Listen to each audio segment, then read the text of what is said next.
Today, we're ranking the top 8 American truck engines from worst to the absolute best. Let's get started. Number 8, Detroit Diesel Series 60 EGR. Worst. We're starting off with an engine that technically wasn't bad until emission systems turned it into a nightmare.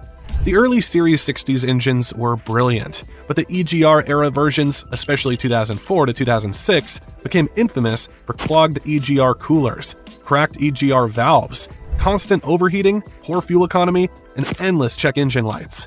Drivers would joke that the EGR engine makes more steam than power. Why? Because the US government forced EGR technology on trucks before the tech was truly ready.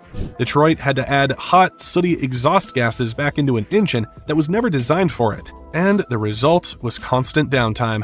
Mechanics hated working on them, fleets hated paying for them, and drivers hated sitting on the shoulder waiting for a tow truck. But to be fair, the engine underneath the emission system was still strong. A properly deleted early 2000s Series 60 EGR could run like a champ. But stock, it deserved every complaint it got. That's why it lands at number 8, the worst on our list. Number 7, Caterpillar C15 ACRT. Before you get angry, yes, the C15 ACERT deserves a place on the list, but not at the top. Why? Because this engine had two personalities. On one side, it was a monster, a deep, angry roar, tons of torque, and the kind of throttle response that reminded drivers why they loved CAT. But the ACERT system, the dual-turbo setup, variable valve actuators, and advanced emissions controls turned maintenance into a horror movie. Common problems included turbo failures, IVA issues, cracked manifolds, injectors that cost as much as a used Honda, high EGTs that cooked everything around them. The ACERT engines were powerful, but they ran so hot that many mechanics described them as self-destructing ovens. Yet fleets loved them because they could be tuned like crazy.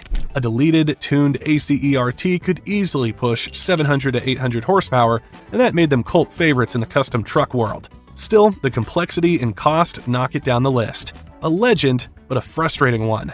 Number 6, Cummins N14. Now we enter the territory of engines that truckers actually like. The Cummins N14 has a special place in American trucking because it was the last simple big red motor before modern electronics took over.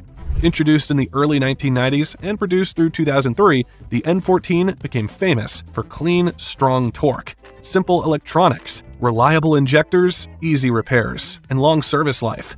This engine wasn't about crazy horsepower. Most ran between 370 to 525 horsepower, but the magic was how smoothly the torque came on. And reliability? There are N14s still running 1 million+ miles today.